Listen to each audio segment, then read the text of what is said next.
Mason City happens to be the city in which I grew up in northern Iowa. Well, we had 5 children. I was the middle child, 3-bedroom home for 7 of us, with rather small rooms as I look back on it now. I suppose in terms of economic strata, we would have been in the lower class. My father was a machinist.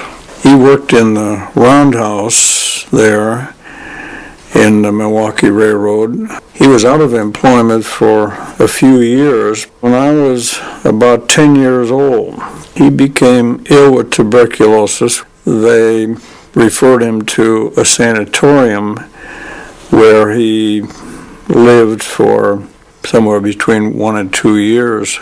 And of course that created a void in our family situation. I got involved in putting on storm windows and mowing lawns and shoveling snow. And I worked for a plumbing company. And when I was about 15 years old, I was employed building power distribution systems. And that permitted me to earn and save a lot of money that went toward my collegiate education.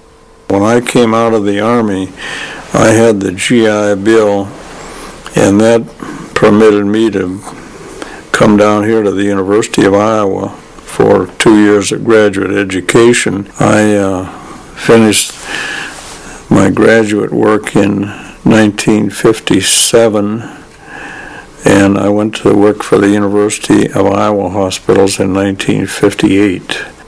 I spent 44 years at the University of Iowa hospitals and clinics and had a very fulfilling experience.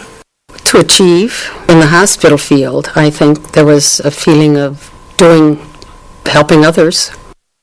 You have an obligation to optimize the use of whatever talents you've been given, because someday you're going to be judged on that basis.